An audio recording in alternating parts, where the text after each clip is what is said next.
Bom dia, hoje é terça-feira, 31 de janeiro. Começa agora a mesa de debates. Hoje à tarde acontece a Assembleia Geral dos Aposentados, promovido pela Associação dos Aposentados e Pensionistas de Juiz de Fora, na Câmara Municipal. Nela serão passadas algumas orientações sobre previdência social e aposentadoria. E nós vamos fazer uma premiere dessa Assembleia. Você pode acompanhar direto da sua casa na edição de hoje. Nosso outro assunto, as metas da gerência executiva do INSS em Juiz de Fora. Ô Paulo, queria que você contextualizasse para a gente que espaço que a gerência executiva do INSS em Juiz de Fora ocupa dentro da gestão do INSS na região. A gerência executiva do INSS em Juiz de Fora, conforme você colocou, Marcelo, ela atende 67 municípios na região da Zona da Mata, né? E fazendo distribuição de cidadania e renda. Nós temos o atendimento médio mensal de aproximadamente 518 mil atendimentos por ano, né? E sendo que a distribuição de 175 milhões aproximadamente de reais dentre esses cidadãos nesses municípios da região. E temos também o atendimento judicial, que está localizado aqui em Juiz de Fora, né, que atende todos esses municípios, sendo que agora foi criado em Muriaé mais uma vara federal e estamos implantando o atendimento também naquela localidade. Então, essa é a abrangência da Previdência Social dentro do contexto do atendimento da gerência executiva. E a reabilitação profissional, não é, Eduardo? Ela tem melhorado bastante. A que se deve isso? Bom, a reabilitação profissional, nós fizemos um trabalho para... Nós tínhamos ano passado uma fila longa e foi feito um trabalho para se reduzir essa fila. Esse trabalho teve um êxito muito grande. Hoje, nosso tempo de espera reduziu muito, em torno de 60 dias. A pessoa aguarda para entrar em um programa de reabilitação muito importante. Ele aloca a pessoa numa nova atividade, né? Porque as pessoas, às vezes, ela está incapaz para a atividade habitual dela, então ela é redirecionada para uma nova atividade. Então é um serviço muito nobre da Previdência que resgata a cidadania e realoca a pessoa, né, no mercado de trabalho. Eu quero, para exemplificar, nós tivemos um funcionário nessa situação e hoje a autoestima dele completamente recuperada. Não é? Você deve ter muitos exemplos dessa natureza. Nós temos, né, muitos exemplos. Todo funcionário que recebe, né, um novo emprego e consegue êxito ali, consegue, né, dar prosseguimento na sua vida profissional, e ele se sente valorizado, resgatado, sem sombra de dúvidas. Paulo, hoje Juiz de Fora conta com quantas agências de atendimento e qual o número, se vocês tiverem já, de atendidos durante o ano de 2011? Nós contamos com 13 agências da Previdência Social, sendo que uma delas é diferenciada, é a de atendimento à demanda judicial. Ali todas as execuções e cumprimento de sentenças ocorrem. É um volume muito grande aqui desse segmento, né, judicial, porque fora desses 67 municípios nós atendemos ainda Santos Dumont, Visconde de Rio Branco, Ubar, e tem um terceiro município que dentro da estrutura do INSS está vinculado à gerência executiva de Barbacena. Para vocês terem uma ideia, cerca de 80% dos benefícios por incapacidade que são indeferidos nesses municípios, eles acabam sendo ajuizados no Juizado Especial Federal, em Juiz de Fora, e quem faz esse atendimento do cumprimento das sentenças é a nossa gerência executiva. Por outro lado, nessas agências que existem, como a agência recém-inaugurada Morro da Glória, nós aumentamos a capacidade de atendimento no município em cerca de 58%, com a reforma que fizemos lá. E reformamos também a agência Largo do Riachuelo, que aumentou em 36% a sua capacidade. E porque a demanda já existia, era um modelo de atendimento que não comportava fisicamente a estrutura logística que estava instalada, né? Nesse meio tempo, alguns servidores acabaram, durante o ano de 2011, vindo para Juiz de Fora em razão da qualidade de vida aqui, que é bastante boa, né? Muitos colegas acabam vindo transferidos porque aqui encontram universidade para os seus familiares e emprego, e aí vai. Então, esse ganho de mão de obra também acabou por ocorrer. Mas nós temos, conforme citei, aproximadamente 175 milhões de reais distribuídos aí mensalmente, e atendemos na cidade de Juiz de Fora, apenas na agência Morro da Glória, 10 mil pessoas por mês. Né? O nosso atendimento aqui na cidade ele é bastante expressivo em relação a outros municípios, como Belo Horizonte e Rio de Janeiro. É um dos maiores atendimentos da Previdência Social hoje realizado no país. Esse número atende Juiz de Fora? Atende. São pessoas que são atendidas aqui. Hoje nós estamos com dificuldades em relação ao número de servidores. Nós precisamos de um volume ainda maior, principalmente de médicos e técnicos, porque muitos já detêm aquela condição para requerer a sua aposentadoria, principalmente a partir do meio do ano. E então, vai acontecer o concurso agora, dia 12 de fevereiro. Vai acontecer, nós teremos uma quantidade de vagas que vai suprir a agência de Carangola, de Muriaé, Palma, Recreio, mas na cidade de Juiz de Fora ainda há uma expectativa de melhoria ainda maior. Nós precisamos, para vocês terem uma ideia, aproximadamente 39 médicos a mais. A nossa perícia tem realizado somente em no município de Juiz de Fora cerca de 600 perícias por dia. Antes da reforma, nós atendíamos aproximadamente 180 perícias por dia. Então, o aumento foi bastante grande. Por que isso está ocorrendo? Certamente porque em outros municípios próximos a Juiz de Fora, não tiveram esse incremento da capacidade instalada para a realização do atendimento. Então, isso já foi possível aqui, depois de muito trabalho em 2010, em 2011, né, Eduardo? Exatamente. E que aí está trazendo essa demanda de outras localidades, onde o tempo de espera é um tempo maior do que o ideal, né? E aí eles procuram vir aqui para Juiz de Fora, tem esse deslocamento, né? Mas conseguem resolver a sua situação num prazo menor. O volume de ações contra as decisões do próprio órgão em relação a aposentadorias por invalidez, ele tem sido crescente. A determinação é sempre ir contra as perícias, batem firme mesmo contra o trabalhador quando ele entra com recurso? Nós temos algumas variáveis aí para poder considerar. Uma delas eu converso muito com a nossa Procuradoria Federal especializada, que é o órgão que faz as contestações judiciais, né, sobre os benefícios que estão sendo questionados via justiça, e esse entendimento ele acaba sendo também o que ocorre nas juntas de recurso. Na Justiça, eles trabalham com a lei e com o decreto. No INSS, nós trabalhamos, além da lei e decreto, as instruções normativas, que muitas vezes fazem com que, administrativamente, determinado direito não possa ser concedido. E aí o processo acaba entrando, sendo indeferido, e o segurado entra com recurso na junta de recurso. A própria unificação, padronização do entendimento tem sido um desafio para a Previdência. Por quê? Como eu falei anteriormente, para a Previdência, o entendimento tem que ser único.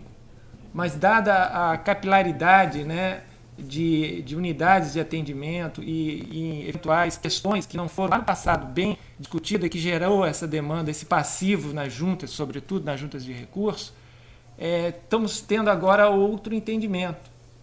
Tanto a IN alterou sem que o entendimento da própria Previdência alterou sem que houvesse uma alteração da própria lei. Principalmente no caso de revisão de benefícios de aposentadoria já concedidas. Exato. Agora, nós temos aí, como eu falei, alguns viés, porque temos que analisar qual é o período que está havendo litígio.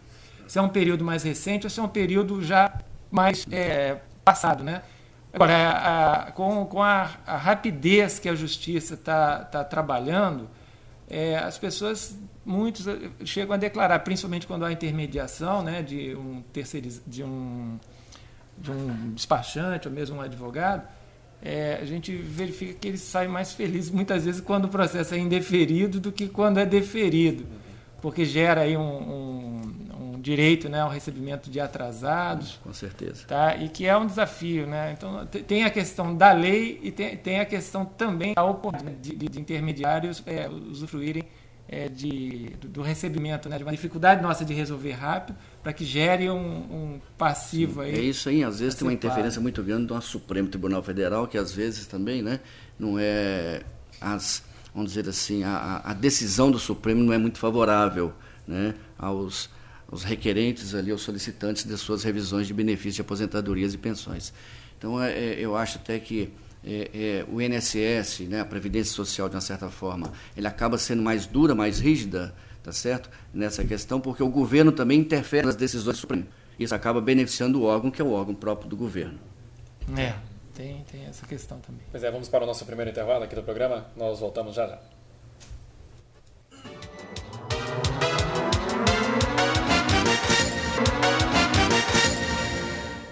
Estamos de volta com a mesa de debates pela TVE Juiz de Fora. Afonso, eu queria te perguntar o seguinte, falava-se no fim do bloco passado, a questão dos atravessadores, né, os escritórios de advocacia que tentam obter, né, benefícios, né, em cima de pessoas que não têm orientações quando vão ao INSS para tentar obter um benefício que é deles. Como combater isso, principalmente em pequenos municípios, né, já que às vezes as pessoas não têm esse tipo de acesso de informação? De que maneira isso pode ser combatido? Veja, eu estou na Previdência eu sou servidor público há mais de 40 anos. E a gente nota que, com o tempo, o fluxo do atendimento melhorou muito. A tecnologia ajudou muito. O próprio governo federal, através de vários governos, tem dado maior capilaridade à rede de atendimento. Houve uma reforma administrativa no INSS em que foram implantadas as gerências executivas, que descentralizou o poder de decisão. Isso foi muito bom. Agora, nós ainda contamos com aquela imagem antiga da Previdência Social.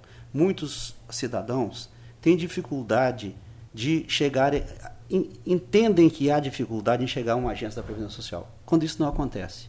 Hoje nós temos o telefone 135, que pode agendar e atendido com hora marcada.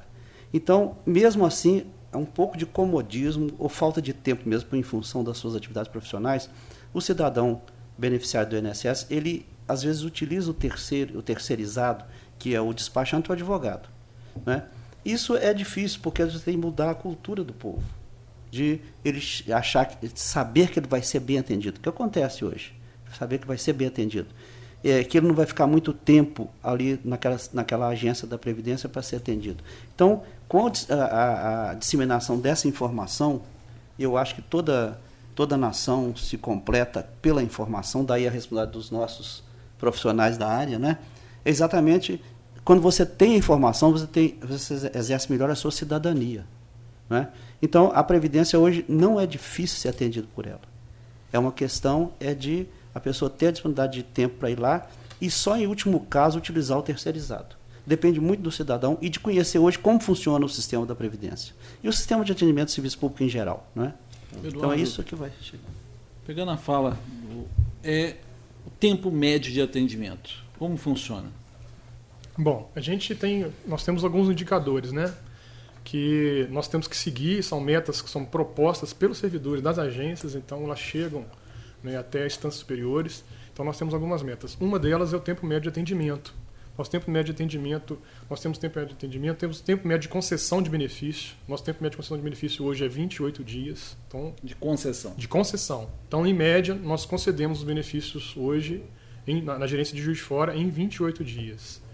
Nós temos o tempo médio de espera para agendar. Por exemplo, o dia que você liga o telefone ao dia que você comparece à agência. Em torno de 11 dias, Juiz de Fora. Você pega que a média nacional é 21 dias. Então, Juiz de Fora consegue atender isso, 11 dias em 11 dias. Não, 11 dias corridos. E dentro de uma agência, 30 minutos, a pessoa está... se você considerar todos os serviços, né, em 30 minutos você está, em média, tendo o seu problema resolvido. E com relação também à fala do senhor Afonso, em relação às informações do INSS, da Previdência, vocês têm o PEP, né? O que vem a ser esse programa? O PEP é o Programa de Educação Previdenciária. É uma iniciativa muito importante da Previdência que leva para levar o conhecimento o que é a Previdência para o cidadão. Porque muitas vezes a pessoa, quando associa a imagem da Previdência à aposentadoria. Mas Previdência é muito mais que isso. É o auxílio-doença, é a pensão por morte, é o auxílio-reclusão, que é pouco divulgado e pouco conhecido.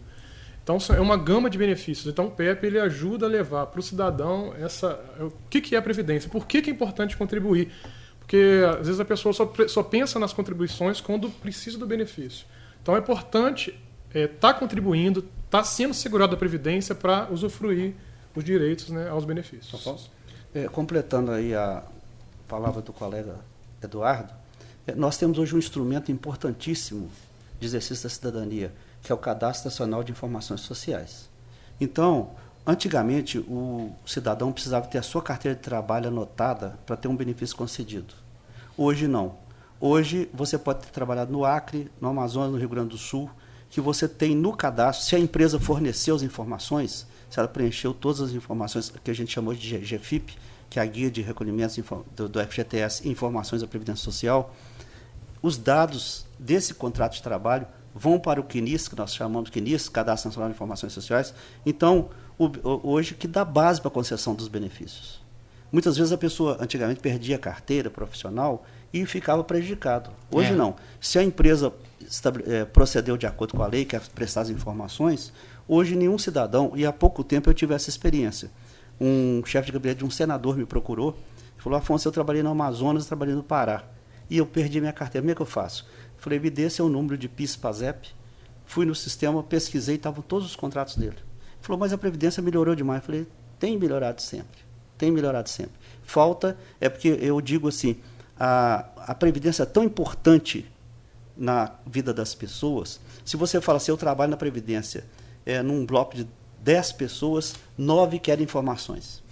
9 querem informações. Nós, numa praia, não podemos dizer que somos funcionários da Previdência, porque na praia nós vamos ter que dar informação, certo? Então, o que a gente chega à conclusão é isso, é que o cidadão tem a facilidade hoje, através do Cadastro Nacional de Informações Sociais, para a concessão do seu benefício.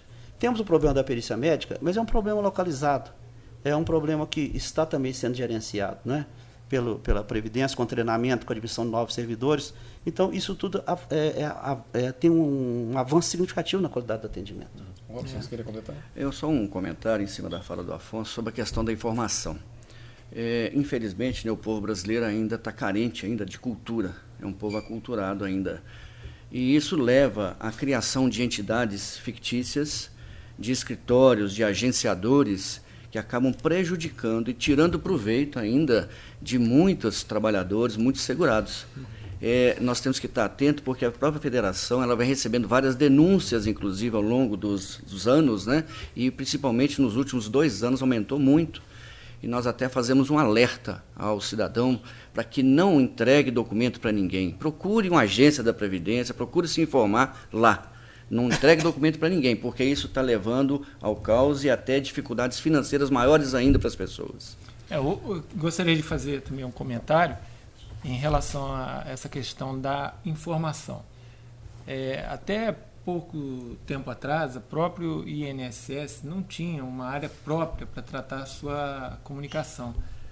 Há poucos anos, há cerca de 2 anos, essa estrutura já permite, já existe na presidência do INSS uma área específica para tratar, porque essa comunicação era tratada pelo Ministério da Previdência, né, do qual o INSS está vinculado. Então, desde que assumimos aqui em Juiz de Fora, em 2005, nós mapeamos, né, as oportunidades de intervenção, e uma oportunidade grande era no segmento da comunicação. Não adiantava só criar condições melhores de trabalho, havia necessidade de levar a informação para o cidadão. E hoje, né, pela toda a fala nossa aqui, a gente pode ver com maior segurança ainda e transparência que os serviços do 135 eles estão disponíveis para toda a sociedade e é gratuito.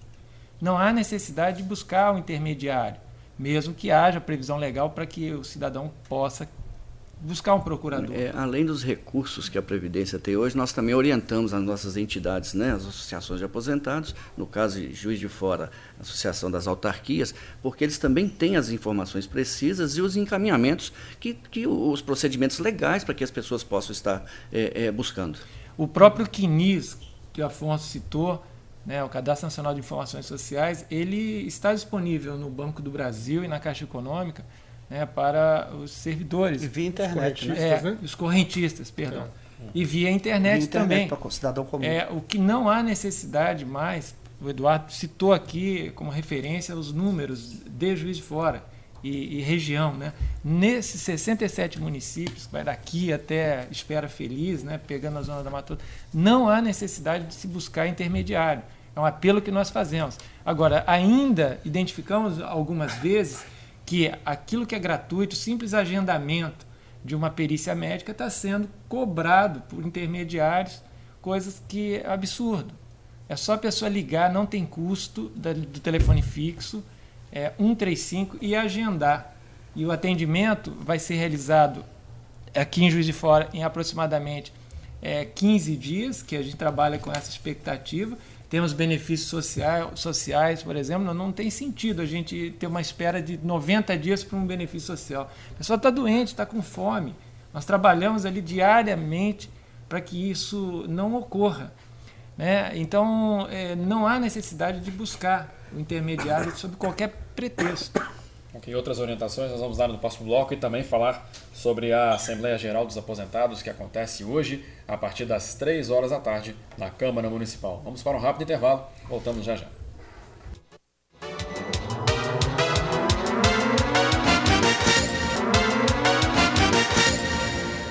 Estamos de volta com a mesa de debates pela TVE Juiz de Fora.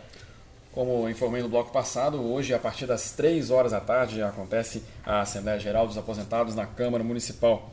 E algumas orientações sobre a aposentadoria e a previdência social serão dadas, então, durante essa Assembleia. Afonso, fala-se que a situação da Previdência é deficitária. Isso é verdade ou isso é mentira? Esclarece para nós. Veja, eu pertenço a uma entidade que é a ANFIP, Associação dos Auditores Fiscais da Receita Federal do Brasil, e a nossa não é uma tese, é uma comprovação. Não há déficit no sistema de seguridade social.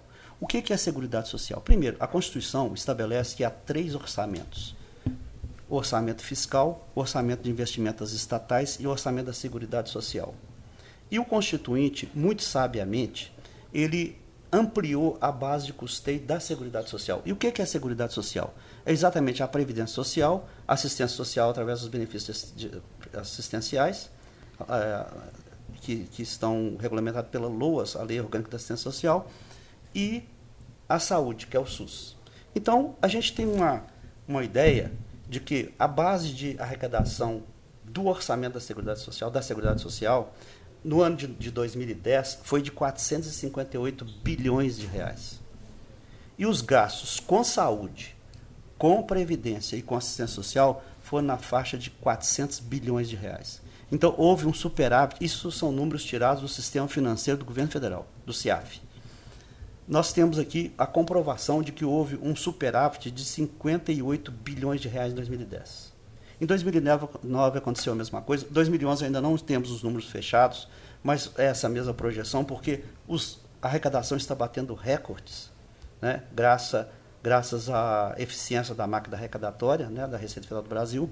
Então, o que nós sustentamos é isso. O governo, quando fala em déficit, ele pega o total dos benefícios pagos versus contribuição sobre a folha de pagamento.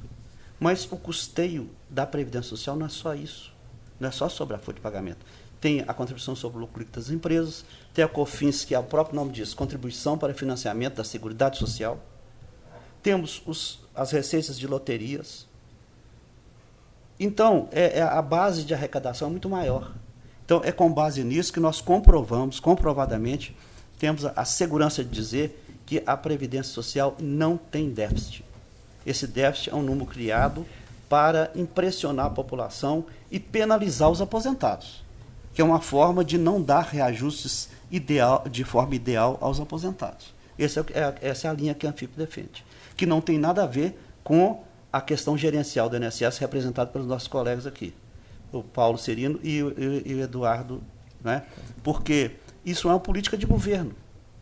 E os nossos servidores da Previdência não têm nada a ver com isso. Eles simplesmente executam as leis e as normas internas da Previdência Social. Agora, questão de política de governo, política orçamentária e financeira de governo, extrapola o poder do funcionário público. Né? Ele se submete a essa situação. E independe dele essa situação. Mesmo porque, Afonso, só para um adendo, se tivesse déficit na Previdência Social Pública brasileira, o governo estaria retirando aí 20% através da desvinculação das receitas da União, que representou, ano passado, 62 bilhões de reais. Perfeito. Que o governo retirou da Seguridade Social. Dinheiro que poderia estar aí pagando benefícios melhores para os aposentados e pensionistas. E o dinheiro, ele não tem, o governo não tem compromisso nenhum com esse dinheiro, não tem que comprovar nada. Ele retira e usa onde ele quiser. E ainda afirma que tem déficit? É isso, Afonso? Isso mesmo. E eu tenho uma outra argumentação a isso. Há 20 anos que o governo federal diz que há déficit na Previdência Social. Um dia acabaria o dinheiro se houvesse déficit. E qual o segurado da Previdência, o beneficiário da Previdência, que é aposentado ou pensionista, já teve um dia de atraso no seu pagamento? Nenhum. Nenhum pode dizer isso. Então, isso é a prova de que esse déficit é construído para prejudicar a longo prazo o aposentado, que reveste nessa política de reajuste do aposentado, em que o salário mínimo sobe 10%, o aposentado tem 3%. Sobe 16%, o aposentado tem 6%, como aconteceu esse ano. Então, essa disparidade é a Constituição de 88 que criou a desvinculação dos reajustes dos benefícios previdenciários do salário mínimo. Não é?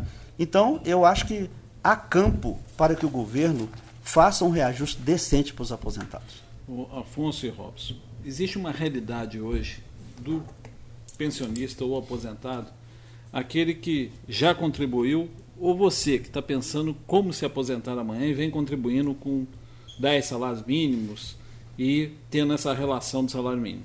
E que, na verdade, quem já se aposentou ou tem a sua pensão, vê cada vez seu salário achatando. Pô, eu ganhava 3, 4 salários, hoje eu estou ganhando 1,5. O que fazer com essa realidade? Isso é uma realidade deles. Olha, na realidade, nós estamos aí trabalhando, nós temos aí um movimento nacional, a confederação, federações, entidades, associações, juntamente com até as próprias centrais sindicais, onde tem suas áreas de aposentados. Nós estamos tentando buscar fazer com que o governo entenda essa discrepância que ele afirma ter hoje, né, de déficit, que na realidade não é um fato. É um argumento que ele usa. Um argumento, lógico, em detrimento aí dos grandes fundos de pensão, dos banqueiros e etc., que nós sabemos muito bem para onde vai estar sendo capitalizado esses recursos. Né? E nós temos só uma saída, é a questão judicial, infelizmente, tá? Para poder tentar fazer com que a gente mude esse cenário. Agora, nós temos aí hoje um argumento, uma orientação da presidenta Dilma, desculpe que até é mesmo segmento, né, PT, de que nós vamos ter uma nova negociação agora em março. Eu não acredito nessa negociação. É mais um imbróglio de governo, mais um que o governo vai aplicar nos aposentados e pensionistas. Já está determinado 6,08 de reajuste para os benefícios acima do salário mínimo. E não vai ter modificação nisso, não. Mesmo sendo ano de eleição, a nossa presidenta Dilma, ela é muito rígida, ela é muito dura, ela não vai mudar esse cenário. Pode mudar para 2013, 14, 15, até término desse mandato. Mas, por enquanto, não. Nós temos um grupo de trabalho dentro do Ministério da Previdência, da qual a COBAP, a Confederação Brasileira de Aposentados e Pensionistas, participa, e onde a orientação qual que é? É de determinar que se discuta alguns benefícios, cesta de medicamento, a questão de farmácia popular. Gente, o aposentado, o pensionista, ele precisa de recurso financeiro, porque aí ele administra a vida dele melhor, ele vai fazer da vida dele o que ele achar melhor, porque sem o dinheiro ele não consegue fazer nada. E a tendência é essa, é só reduzindo.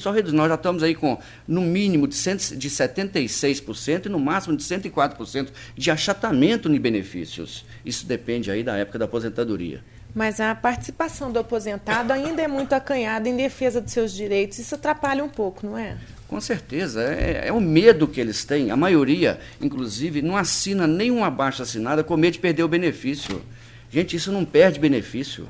Nós podemos participar, sim. Eu acho que todos os aposentados e pensionistas têm que estar participando, têm que buscar, sim, uma entidade onde ele possa ter o respaldo legal para poder representá-lo de fato. E ele participar dessa mobilização. Nós fizemos agora em Aparecida do Norte, domingo passado, uma mobilização, fechamos a Via Dutra, colocamos aposentados e pensionistas, pessoas idosas, até com muletas, para poder fecharmos a Via Dutra. É uma vergonha ter que falar isso, ter que fazer isso? Porque eu não gostaria nunca de estar colocando pessoas idosas numa condição dessa. O governo tem que reconhecer, de fato, os direitos dessas pessoas e promovê-los. E como é que está a representação política em Brasília em defesa dos aposentados? Nós estamos dia a dia, sol a sol, na Câmara, no Senado, mas nós já estamos vendo aí uma mobilização do próprio partido, o PT, articulando para tirar um senador, que é um senador mais aguerrido em termos de defesa de aposentados, pensionistas e trabalhadores também, tá certo? Que é o senador Paulo Paim, articulando para que ele vá para o Ministério da Igualdade Racial. Para quê? Para desarticulá-lo totalmente. É lógico, é um absurdo uma coisa dessa. O Arnaldo Faria de Sá, em São Paulo, da mesma forma, como vice-prefeito, para também desarticular do movimento. Então, por isso é que nós estamos até criando um partido agora de aposentados, pensionistas e idosos, justamente para quê? Para poder fazer o enfrentamento. É a bancada do aposentado dentro do Congresso Nacional. Afonso, a forma de contribuição deveria ser pensada e até mesmo alterada para a Previdência? Não, o Brasil já paga impostos demais e taxas demais, né? Então eu acho que a eficiência da máquina arrecadatória da Receita Federal do Brasil tem contribuído para o aumento e para os recordes de arrecadação. Esse ano, do ano passado, quase R$1 trilhão, né? E grande parte dessa arrecadação é da Previdência Social. Eu acho que nós já chegamos no limite de pagar impostos. Eu acho que tem que pegar os recursos que nós temos e aplicar, no caso da Seguridade Social, para beneficiar o aposentado, aquele que construiu o Brasil.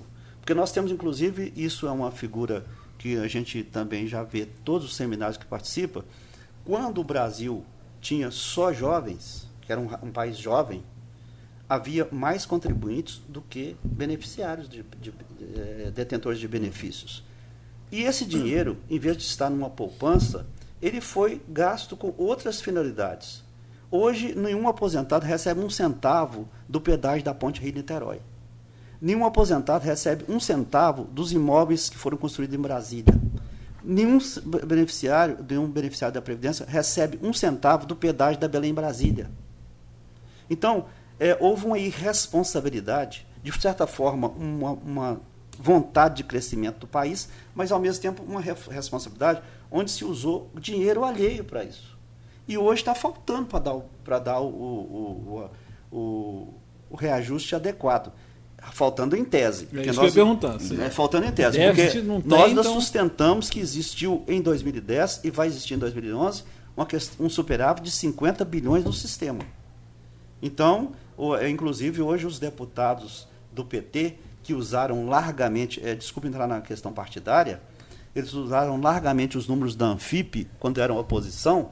Hoje eles reclamam da Anfip, mas vocês desarmam o governo com esses números. Os números são os mesmos, depende de como a gente usa. Sim. Quando o governo era oposição ao PT, ele usava esses números. Hoje, ele se incomoda com esses números. Por quê? Eu digo sempre que não existe um partido político das várias siglas. Existe o PG, que é o partido do governo. Chega lá, todo mundo faz igualzinho. Muito bem, vamos então para o nosso último intervalo aqui do programa. Nós voltamos já já.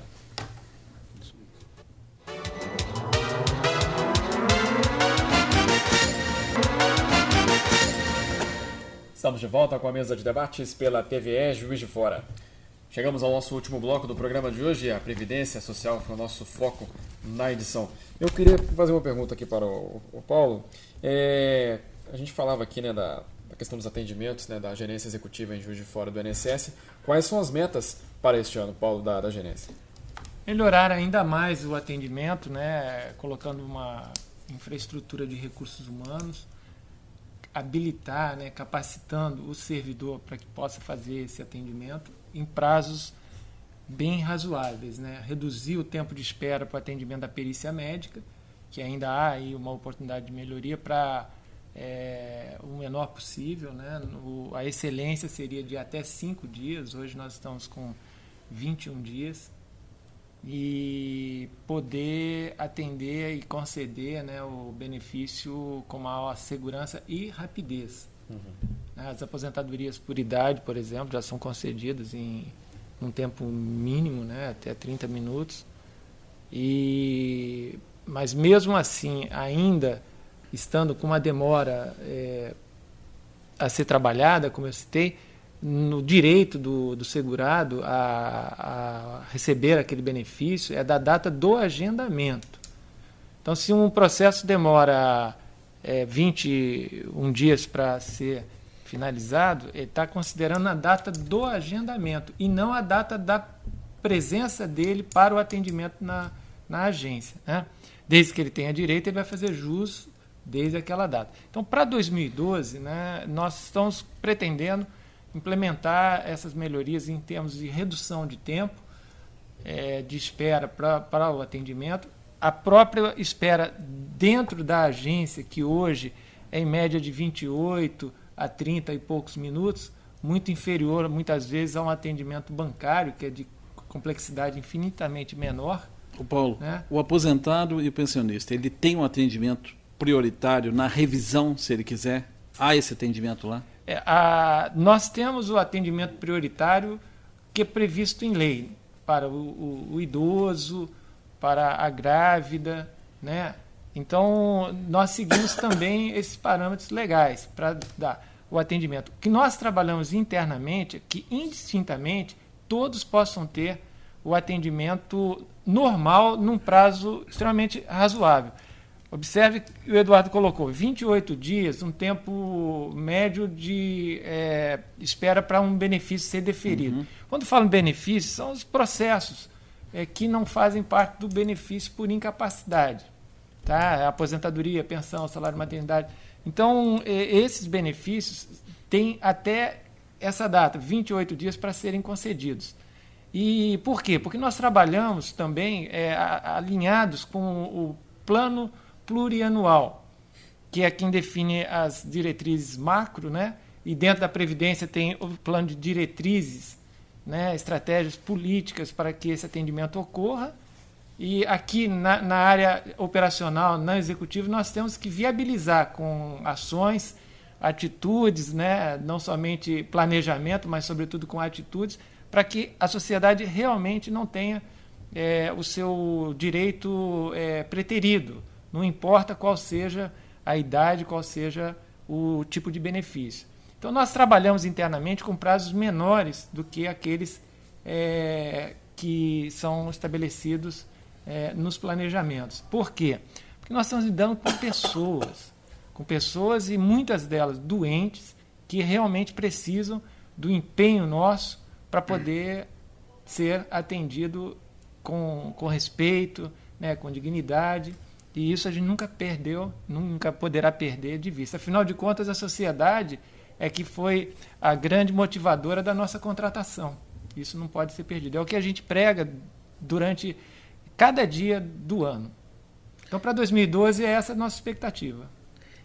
Eu gostaria da participação do senhor Afonso. A gente está vendo aí a busca pela excelência da Previdência Social, mas a que se deve o crescimento hoje da Previdência privada?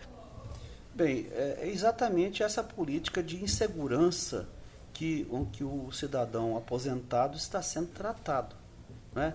Então, quem está trabalhando hoje, que tem uma margem para fazer poupança, ele vai para a Previdência privada, então vai comprar imóveis para uma posterior locação, para ter uma aposentadoria à custa de imóveis, né?